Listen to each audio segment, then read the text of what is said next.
Viva comrades, viva! Viva! Viva comrades, viva! Viva! We shall march for the murdered women whose names we know. Rose Ogongo, Sarah Njogu, Eunice Atieno and her 3 children. Veronica Kerubo, Lucy from Bungoma, Scarlett Wahu, Waris Daudi, Nusaiba Dahir, Seth Nyakio, Christine Nyakio, Amira Abdirashid, Vera Mugambi, Vivian Kayaja, Eunice Akinyi, Nancy Brenda, Mwenda Katana Ndoro, Margaret from Kilifi, Rebecca Cheptegei, and Lillian Aluko, but to name a few. We march for all the women and girls who have been murdered this year, whose names we do not know. The women whose bodies are yet to be retrieved from the garbage filled quarry in Kware, and the women whose bodies were retrieved but are yet to be identified. The woman who was found dismembered in Roysambu on 15th January, Rita Waeni. The women and girls killed in FGM all through the year. The woman who was murdered and dumped along the road at Vipingo on November 18th. Viva comrades, viva! Viva! Viva comrades, viva! Viva! My name is Stanley Monge. I am an activist and I'm based in Nakuru. This is the End Femicide movement in Nakuru, and today, 10th of December 2024, this is our statement. Every day this year, between 1 to 3 women and girls in Kenya have been viciously murdered by their husband, boyfriend, other men known to them including neighbors, clients, employers, employees, and other men and women in our communities. We are murdered because patriarchy and misogyny are the dominating values of Kenyan society, which means that violence against women and girls is normalized and acceptable in Kenya. We are subjected to violence both online and offline. We are violated in our homes, places of worship, schools, places of work, everywhere. Too many Kenyans, both in and out of government, don't care enough to actually do anything to stop or end or prevent the violence meted out against us, so perpetrators face little to no consequences, either legally or socially, emboldening them and others like them. We are therefore forced to close out the year as we began it, marching for and mourning our fellow women and girls who we have lost to femicide. Today, 10th December, we shall march for the murdered women whose names we know. Rose Ogongo, Sarah Njogu, Eunice Atieno and her 3 children.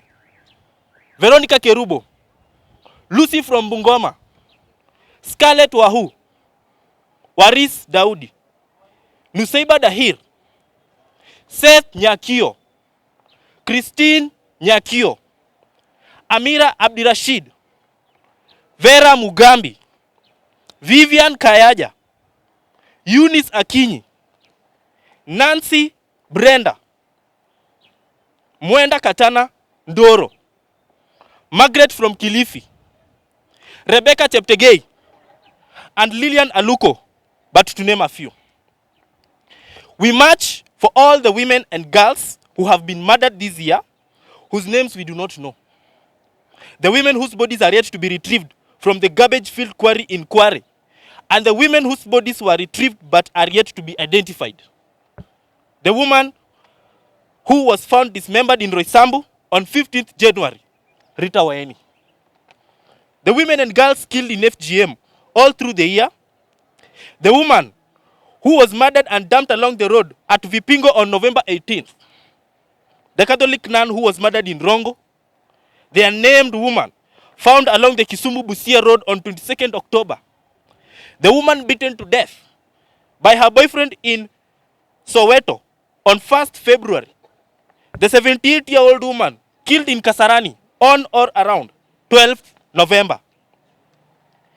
Because we recognize that femicide is the most extreme form of gender-based violence against women and girls, we march to show solidarity with all the women and girls who have been survivors of gender-based violence this year including women and girls who are survivors of sexual, physical and psychological violence, including rape, incest, and sexual harassment, physical assault using hands, weapons and tools, hot water, acid or fire, domestic violence and intimate partner violence, stalking and doxing, but to name a few. We also march for those who have lost indirectly to gender-based violence, including the 16-year-old girl in Kisii County who committed suicide after being physically, sexually, and verbally assaulted by Chief Simon Osano. Finally, we march to reinforce our demands. Viva comrades, viva! Viva! Viva comrades, viva! Viva! Aluta continua. Ongoya Catherine is my name. I'm an end femicide champion in Nakuru. Finally, we march to reinforce the demands. We, the women of Kenya, we demand a presidential declaration of violence against women and femicide as a nation crisis, requiring emergency response and reports on measures taken to address both issues on annual basis as part of constitutional mandate, state of nation. We demand an increase of allocation of funds and personnel of State Department of Gender Support, the monitoring of government of Kenya and violence against women and girls commitments and development of prevention of violence against women and girls IPV programs for men. We demand inclusive of participatory process which include grassroots femicide organization and movement. In the appointment of women and public position, Kenya femicides, especially young women and femicides, we more than qualify to serve in public service, and the appointment process continue to overlook the deny young femicides appointment of position despite constitutional requirements that government bodies and other public services institutions are compliant with the 2/3 gender rule, have meaningful presentation of young and have at least 5% of members which persons living with disability for avoidance of doubt, women constitution of 50% of youth and PWIDs. We note that violence against women and girls and femicide thrive in environments where men are permitted to dominate. Further note that continue to have these environments despite constitutional provision of numerous count ordeals. These ordeals, public bodies are illegally supermajority men. We therefore demand full immediate compliance of 230 gender rule and reconstitutional of public bodies to ensure compliance with constitution and law of to promote equality, supermajority, male bodies to continue to demonstrate they do not make women issue security, women and dignity or women lives seriously. We further demand that President adapt the executive order of committing to zero tolerance of violence against women and girls femicide. As part of implementation, this policy and other presidential appointment accused of violence against women and girls and femicide, further we demand appointees regarding any history of violence against women and girls or femicide accusations as well as conviction. End femicide. End femicide. End femicide. End femicide. We are mothers, we are wives, we are aunties, we are girlfriends. We deserve to live. Our lives matters. We don't deserve to be killed. Sisi ni wanawake na tunataka dhulma dhidi ya wanawake na wasichana ikome nchini Kenya. So in solidarity with all women in Kenya, we stand together. We said that our lives matters. End femicide. End femicide. End femicide. End femicide. Stop gender-based violence. Stop gender-based violence. Okay. Viva, comrade, viva. Viva. Viva, comrade, viva. Viva. Say no to femicide. Say no to femicide. Kwa majina ni Doris Achieng, a Nakuru County activist, champion of end femicide in Nakuru County. Yangu ningependa tu kusema it's high time Nakuru na Kenya mzima tuendelee kupigana vita dhidi ya femicide, because in Nakuru tuko na Nakuru girls na wanawake wanauliwa sana. Tunafaa kufocus na mambo ya wanawake, rights za wanawake. Ukiangalia vizuri kesi nyingi za femicide, kesi mingi za violence zinakawia sana kotini. Tungependa tutengewe kesi so that hata kesi ikiwa kotini, mimi ndio nimeumizwa na complain, nisikufe moyo, nisione kama kesi imeenda miaka mingi, nione kama ile uchungu ilikuwa kwa roho yangu pia imepungua, ama niamue kuforgive, because that person akiforgiviwa kesho atadhulumu mtu mwingine. So cases kama hizo pia zingeangaliwa. Ya pili pia maisha ya wanawake isilinganishwe kama same na ya kuku, because every now and then unapata wanawake mtu ametupwa. Siku hizi hata ukiamka unashindwa who is next, because hatujui ni vita ya nini inapigana. Unapata mtu ni bibi na bwana, mtu ni spouse wa mtu anaua mtu. So mimi ningependa vitu kama hizo ziadresiwe kwa kina sana, especially in Nakuru. Nakuru imekuwa kama dumping site. There's some women unapata wametolewa kama Nairobi. Mtu anakuja ameuliwa, ametupwa Nakuru. So kitu kama hiyo inaonyesha alarm hii in Nakuru. Sisi tungependa hiyo mambo ya femicide itiliwe manani na tuangalie sana, because it is too much. Ningependa hii historia 16 days of activism isikuwe only 16 days.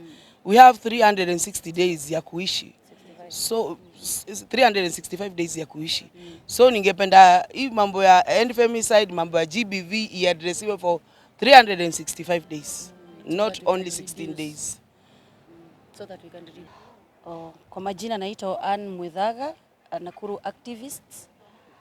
One thing, we are here for the 16 days of gender violence activism in Nakuru.